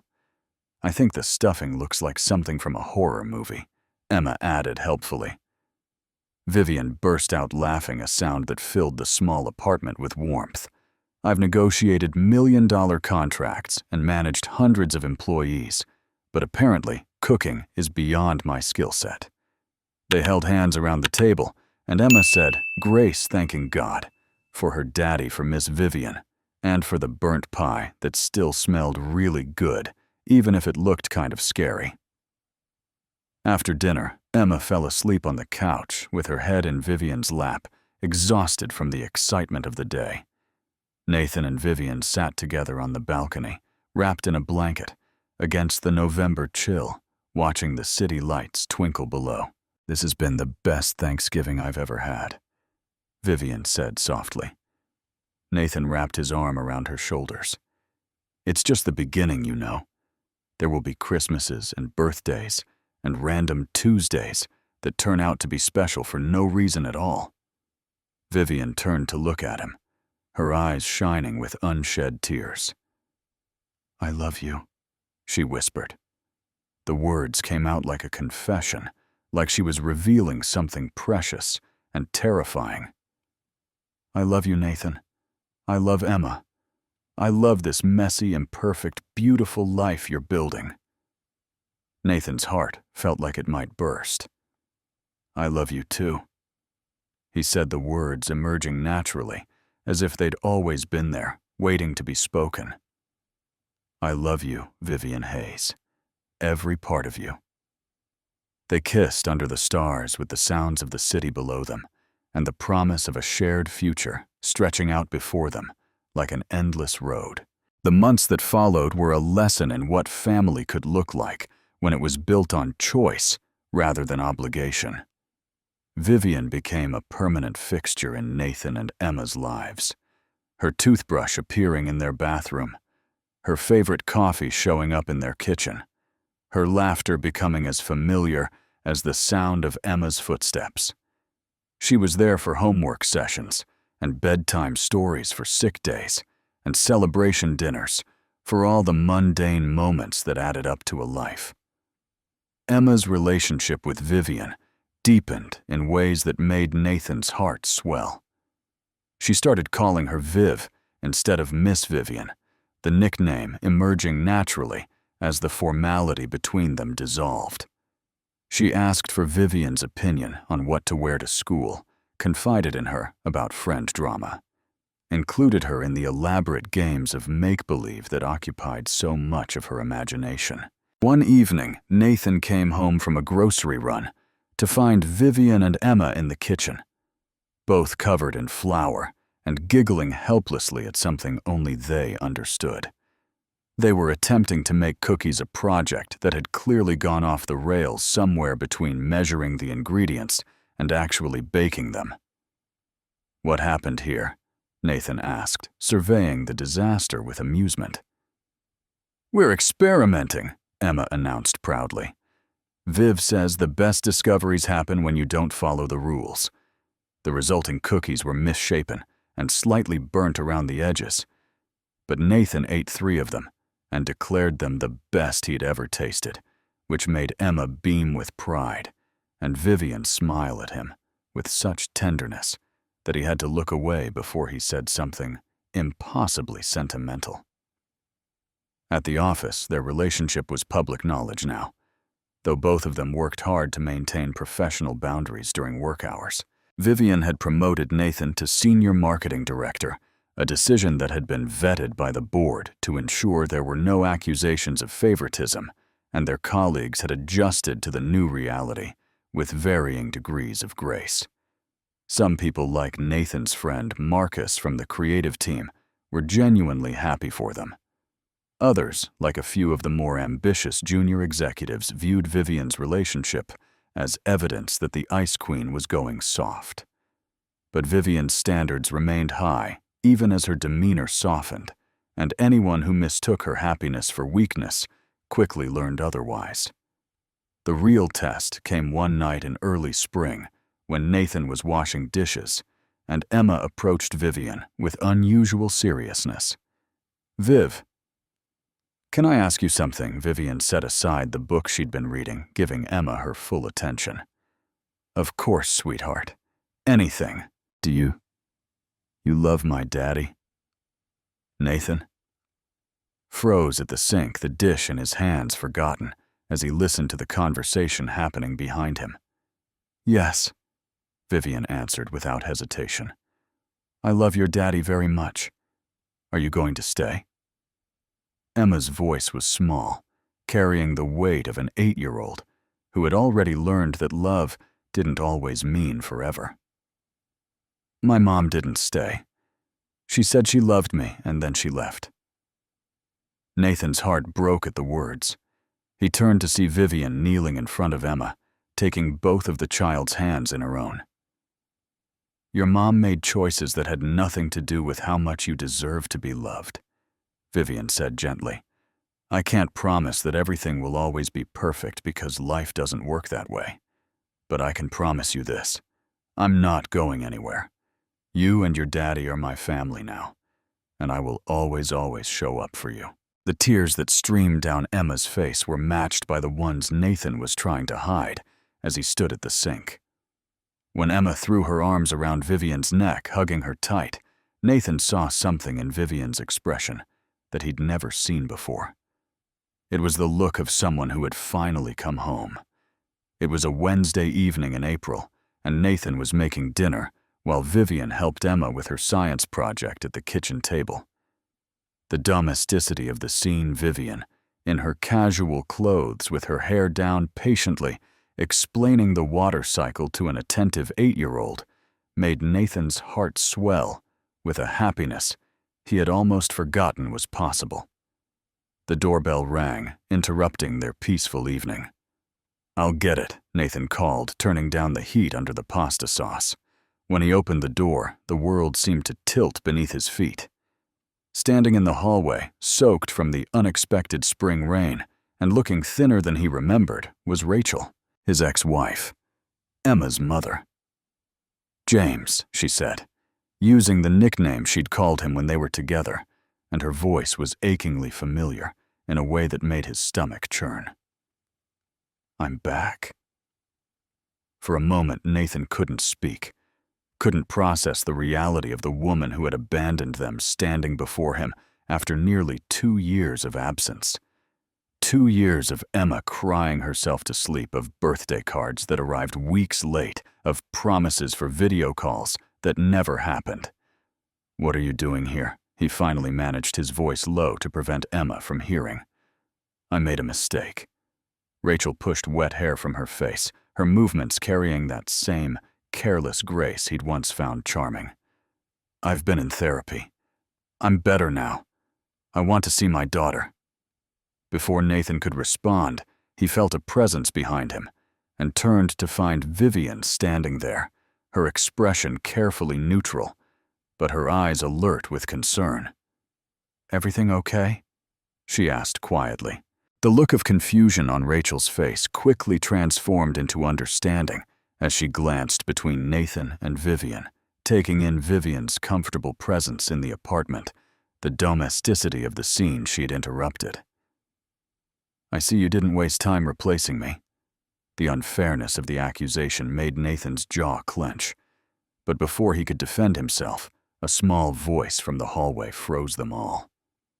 Mom, Emma, stood there, her science project forgotten, her eyes wide with disbelief, and a complex mixture of emotions that no child should have to process.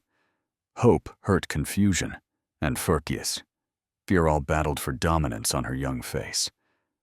"Lily Pad," Rachel breathed, using the nickname she'd given their daughter as a baby. "Look how big you've gotten." Nathan felt Vivian's hand slip into his, a silent gesture of support that gave him strength he desperately needed. This was the moment he'd both dreaded and hoped for since Rachel walked out the door 2 years ago. Her return would either begin to heal Emma's wounds or deepen them beyond repair. And now Vivian, this woman, who had become so essential to their lives, was caught in the middle of their broken family's reunion. The next few hours passed in a blur of tense conversation and barely concealed resentments. Rachel sat on the couch that had become Vivian's regular reading spot, making small talk with a daughter who responded with cautious hope and desperate longing. Nathan watched his ex-wife, carefully noting the two bright eyes, the jittery energy, the practiced sincerity that had always been her specialty. Rachel was saying all the right things. "I've changed, I'm sorry. I want to be part of your life," but something about her felt off, calculated, in a way that made Nathan's protective instincts flare. Vivian excused herself early in the evening, giving them space for this family moment, and Nathan felt a pang of fear as he watched her go. Their relationship was still fragile, still new, and this complication might be more than their carefully built foundation could handle. After Rachel finally left with plans to meet Emma for lunch the following weekend, Nathan found Vivian sitting on his balcony, staring out at the city lights, with an expression that made his heart ache. "I'm sorry," he said, sitting beside her. "I had no idea she was coming back." Vivian turned to him, and he was struck by how vulnerable she looked, how far removed from the Ice Queen, who had once made his professional life miserable. "Do you still love her?" The question caught him off guard, but his answer was immediate and honest. That ended long before she physically left. We'd grown apart over the final years of our marriage, becoming roommates instead of partners. By the time she walked out that door, the love was already gone. "But she's Emma's mother," Vivian said quietly. "And Emma needs her mother." Nathan took her hand. "Emma needs people who love her consistently and completely. Rachel has a lot to prove on that front." He paused, gathering his courage. "And I need you." The words hung in the air between them, vulnerable and true. Vivian's eyes glistened in the dim light, and Nathan could see the war happening behind them, the battle between her desperate need for love and her deeply ingrained fear of abandonment. "I've never done this before," she admitted. "Been part of a family with all its complications. I don't know the rules. I don't know how to navigate ex-wives and custody issues, and a child who might be more interested in her biological mother than in the woman her father is dating." Nathan squeezed her hand. "There are no rules. That's the point. We figure it out together, just like we've been doing." "What if I'm not enough?" Vivian's voice was small, carrying the weight of every time she'd been left behind. "What if I can't be what Emma needs?" Nathan turned to face her, fully taking both of her hands in his. "Do you remember what you told Emma a few weeks ago, when she asked if you were going to stay?" Vivian nodded, her expression uncertain. "You said you would always show up for her. That's what you are, Vivian. You're someone who shows up.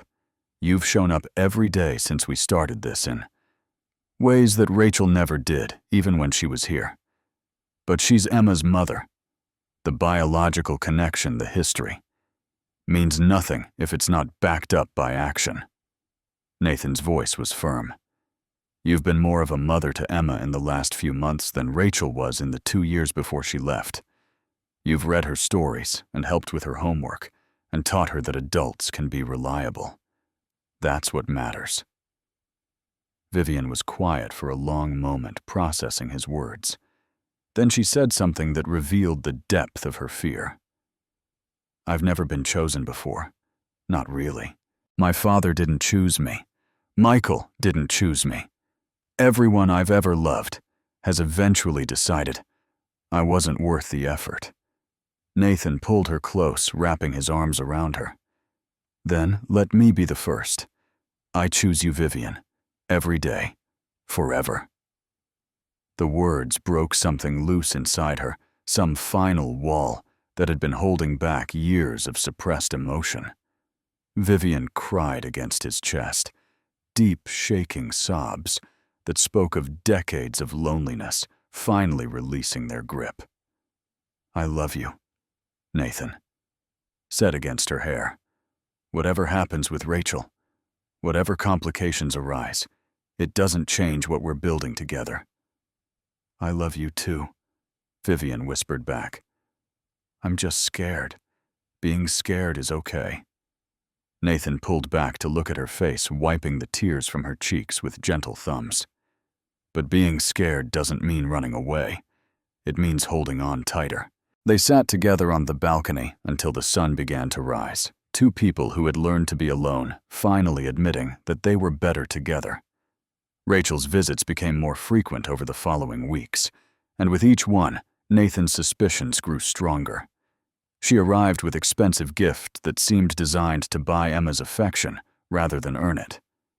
She made subtle comments about Vivian's presence, nothing overt enough to call out, but enough to plant seeds of doubt. It must be hard, she said to Emma during one visit while Nathan was in the kitchen. Having a stranger try to be your mom. Viv isn't a stranger, Emma protested. But Nathan could see the confusion in his daughter's eyes. On another occasion, Rachel reminisced about old family memories, carefully curated to emphasize how things had been before, when their family was complete. Don't you miss when it was just the three of us? She asked Emma. Before everything got so complicated, the manipulation was subtle but effective. Emma became confused, caught between her love for Vivian and her desperate hope that her biological mother might truly have changed. She started acting out, having tantrums over small things, regressing to behaviors Nathan hadn't seen since the first months after Rachel left. Nathan watched and worried, trying to balance Emma's need to have a relationship with her mother against his instinct to protect her from Rachel's toxic influence. The truth emerged gradually through carefully observed patterns and a few strategic questions. Rachel wasn't back because she'd changed. She wasn't back because she wanted to be a mother. She was back because the boyfriend she'd left them for had dumped her, because the money had run out, because her grand adventure in finding herself had ended in spectacular failure. She was back because she had nowhere else to go. The confrontation happened on a Thursday evening after Emma had gone to bed. Rachel had stopped by unannounced, as she'd been doing with increasing frequency, and Nathan finally had enough. I know what you're doing, he said quietly, standing in the doorway of his apartment, with no intention of letting her inside. I know you're trying to manipulate Emma, to turn her against Vivian, to worm your way back into a life you chose to abandon. Rachel's face went through several expressions before settling on injured innocence. I don't know what you're talking about. I just want to have a relationship with my daughter. You want a free place to stay, and someone to take care of you when your other options fell through. Nathan's voice was cold, in a way it had never been with her before. You ran out of money and came running back to the family you threw away. How dare you? Rachel started. No. Nathan cut her off. How dare you? You walked out on your daughter without so much as a goodbye. You missed 2 years of her life, and now you show up acting like Mother of the Year while poisoning her against the woman who's actually been there for her. Rachel's mask slipped, revealing the calculation beneath. Fine. You want the truth, I need somewhere to stay. But that doesn't mean I don't love Emma. Love is an action, not a feeling, Nathan said flatly. You can have supervised visits if you're willing to prove yourself over time. But you will not manipulate my daughter. You will not undermine her relationship with Vivian. And you will not use her as a pawn to get what you want. For a long moment, Rachel stared at him, as if seeing him clearly for the first time. You've changed, she said finally. I grew up, Nathan replied. You should try it sometime. Rachel left without another word, her heels clicking down the hallway with the sound of defeat.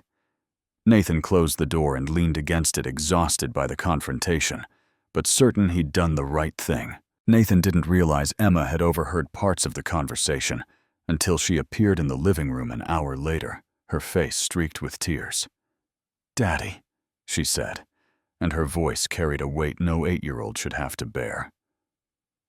I heard you talking to Mom. Nathan's heart sank. Come here, sweetheart. Emma climbed into his lap, curling against his chest, like she used to when she was smaller. She said things about Viv.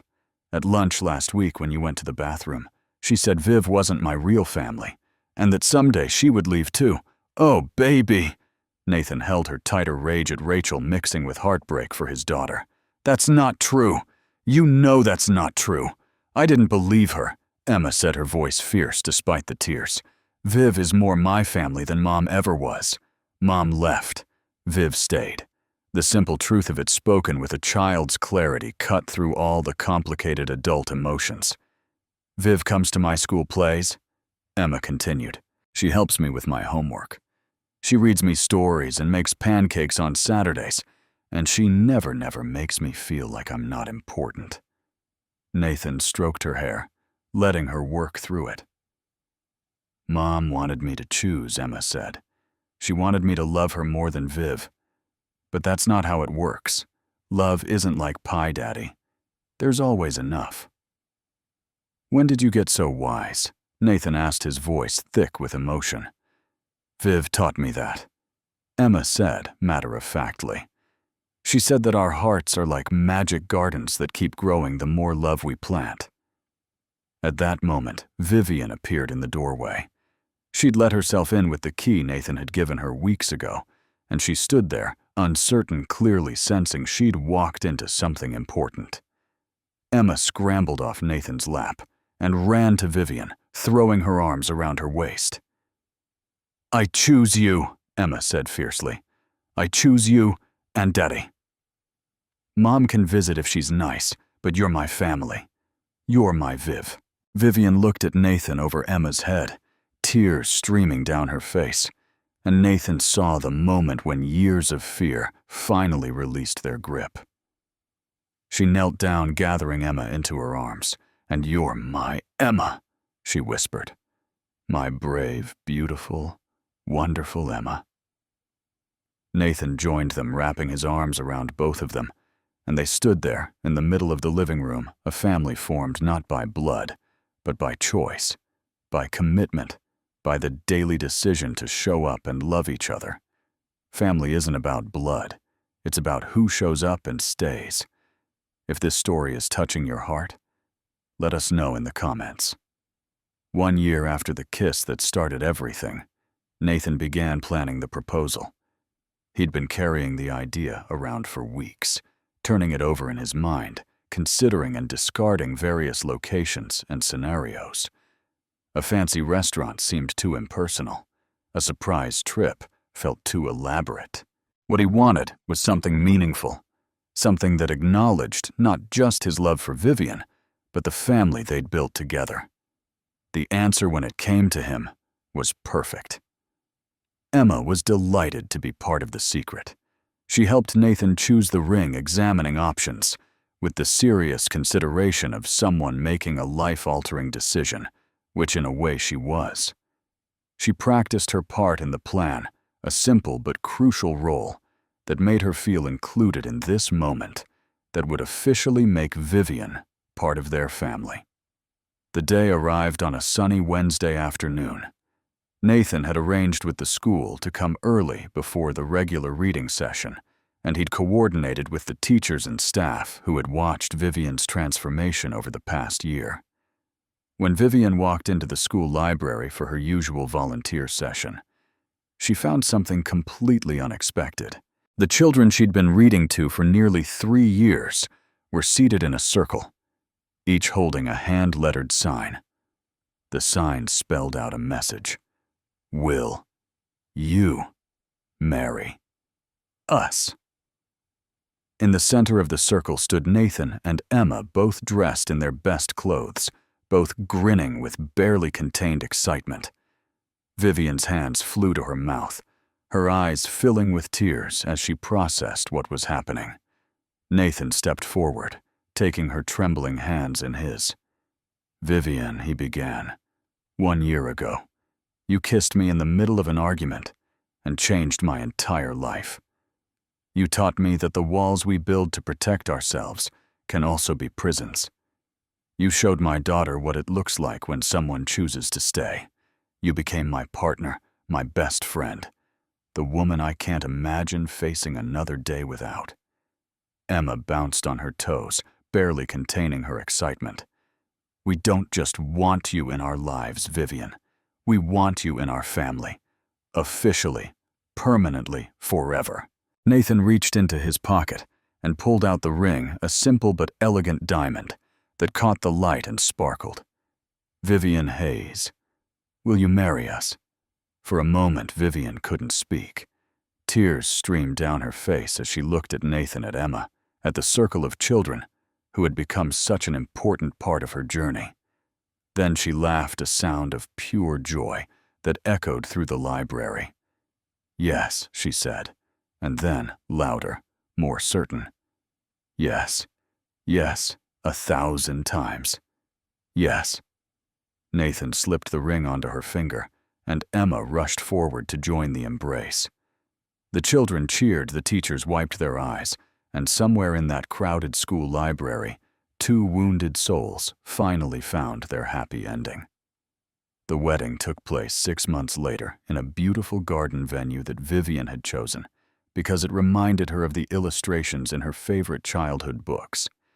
It was a small ceremony, intimate and meaningful, with just the people who mattered most. Colleagues from Apex who had watched Vivian's transformation. Mrs. Patterson, who had been like family to Nathan and Emma for years. The teachers from Westside Elementary, who had witnessed the story unfold from the beginning.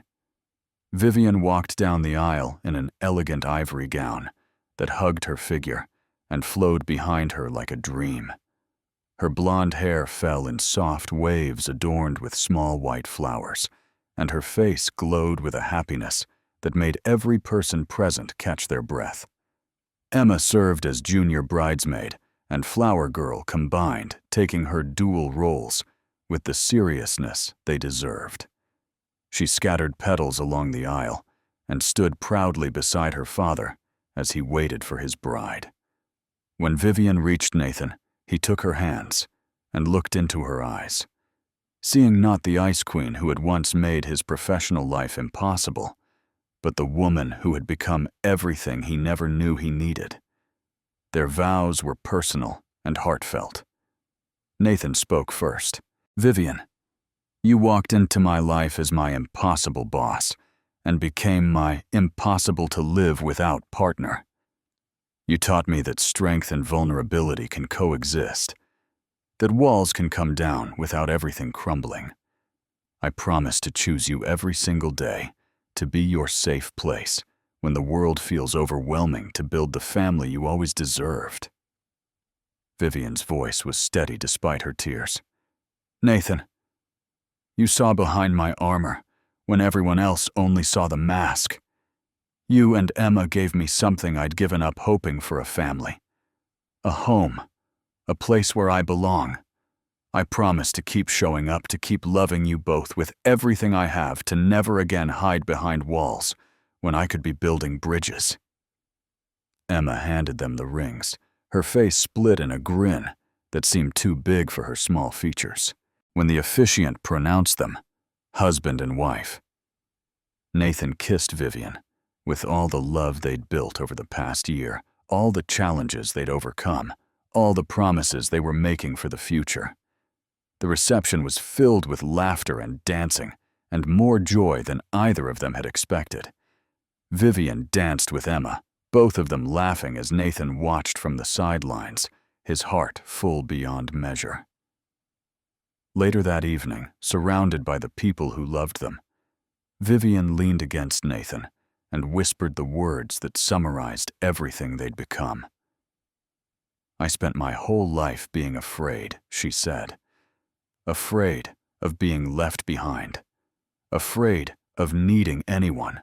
Afraid that love was something that happened to other people. And then you showed me that love isn't about never being afraid. It's about finding someone who makes the fear worth facing. Nathan kissed her temple, and I spent years thinking I could only be a father, that the part of me capable of romantic love had died with my marriage. You reminded me that hearts can heal, that second chances are real, that the best love stories often start in the most unexpected places. Like in the middle of an argument, Vivian said with a smile. Best argument I ever had, Nathan agreed. As the evening wound down, they gathered Emma between them. The three of them forming a circle of arms, and love that felt as solid as anything in the world. The legal papers had been signed that morning. Vivian was officially Emma's adoptive mother. They were in every way that mattered a family. 3 years after the wedding, life had settled into a rhythm that still surprised Vivian with its warmth. Apex Creative Agency continued to thrive, though Vivian's leadership style had evolved considerably. She was still demanding, still held high standards, but she'd learned that excellence and humanity weren't mutually exclusive. She left work at reasonable hours, attended Emma's school events, and was known throughout the industry as a CEO who understood that happy employees produced better work. Nathan had been promoted to co-director of the agency, a partnership that mirrored their personal relationship. They worked side by side, challenging and supporting each other, building something together that was greater than either could have achieved alone. Emma was 11 now, on the cusp of adolescence, navigating the complicated terrain of middle school, with the confidence of a child who knew she was loved. She still called Vivian Viv with easy affection, still asked for her advice on everything from homework to friendship drama, to what to wear on the first day of school. And there was Thomas. The pregnancy had been a surprise, a miracle that Vivian hadn't dared hope for, given her age, and the years she'd spent convinced that motherhood wasn't in her future. But here he was, a happy, curious 2-year-old, with Nathan's dark hair and Vivian's blue eyes toddling around their home and filling it with the kind of joyful chaos that Vivian once would have found terrifying. On Wednesdays, Vivian still volunteered at West Side Elementary, reading stories to children who needed to know that someone saw them. Emma sometimes came with her, now helping with the younger kids, passing on the same love of reading that had connected her to Vivian in the first place. It was during one of these Wednesday sessions that Vivian found herself watching Emma help a shy little boy choose a book from the library shelf. The boy was new to the school, quiet and withdrawn, in a way that reminded Vivian painfully of herself at that age. Emma was patient with him, asking questions about his interests, suggesting books she thought he might like, treating him with the same thoughtful kindness that Vivian had shown her years ago. This was what family meant, Vivian realized. Not just the people you loved, but the love you passed on. The cycles you broke, and the new ones you created. The way one act of kindness could ripple outward, touching lives you might never know about. When Nathan arrived to pick them up, Thomas on his hip, and a smile on his face, Vivian felt the same surge of gratitude she experienced every time she saw her family together. "Ready to go?" Nathan asked. "Almost," Vivian said. "Just watching Emma work her magic." "She gets it from you," Nathan replied. "The ability to make people feel seen." Vivian shook her head. "She gets it from both of us. From this family we built together." That evening dinner was the usual controlled chaos. Thomas banged his spoon against his high chair, while Nathan tried to convince him that vegetables were actually delicious. Emma was telling them about her day in the breathless, detailed way that only 11-year-olds could manage.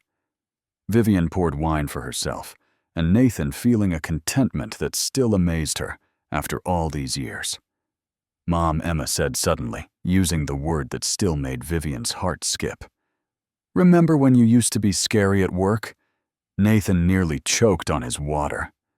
Vivian laughed, a real laugh that came from somewhere deep and happy. "I was never scary," she protested. "I was just very focused. Dad says people used to call you the Ice Queen," Emma countered. Vivian looked at Nathan, who had the grace to look slightly embarrassed. I might have mentioned that once. Well, it was true, Vivian admitted. I built walls around myself because I was afraid. Afraid of being hurt. Afraid of being left. Afraid of needing anyone. She reached across the table and took Nathan's hand. Then your dad taught me that walls don't protect you from pain. They just keep out all the good stuff, too. Like us, Emma said. Like you. Vivian agreed. You and your dad and Thomas, and this beautiful, messy, wonderful life we've built together. Thomas chose that moment to throw a piece of broccoli at Nathan, and the solemn moment dissolved into laughter. Later, after the kids were in bed and the house was quiet, Vivian stood at the kitchen window looking out at the city lights. Nathan came up behind her, wrapping his arms around her waist. "What are you thinking about?" he asked. "That day in your office," Vivian said softly, "when I kissed you in the middle of our argument." Nathan smiled against her hair. "The day everything changed. I was so scared," Vivian continued. "I kissed you because I didn't know any other way to express everything I was feeling, and then I ran away because I was terrified of what I'd done. And now I know that was the bravest thing I ever did." She turned in his arms to face him, walking away from fear and toward love. That moment was the beginning of everything that matters. Nathan kissed her softly. Sometimes the most impossible beginnings lead to the most beautiful endings. Vivian shook her head. "Not endings. This isn't an ending. It's just the next chapter." They stood there together in their kitchen, surrounded by the evidence of a life well-lived, toys scattered across the living room floor. Emma's artwork covering the refrigerator, the faint sound of Thomas's peaceful breathing through the baby monitor. Vivian Hayes, the woman who had once been called the Ice Queen, had finally found her warmth. And Nathan Cole, the single father, who had once felt like he would never love again, had found his partner. Their story had started with an impossible boss and an argument that seemed like it would end everything. Instead, it had been the beginning of a family built not by blood, but by choice, strengthened not by perfection, but by showing up every single day. And sometimes, just sometimes, a kiss in the middle of an argument is exactly where love begins. Friends, if this story touched your heart the way it touched ours, please take a moment to hit that like button and subscribe to our channel. We pour our hearts into these stories, and your support means the world to us. Share this video with someone who needs to believe in second chances today. Someone who needs to remember that love can find us when we least expect it. That family is built on showing up.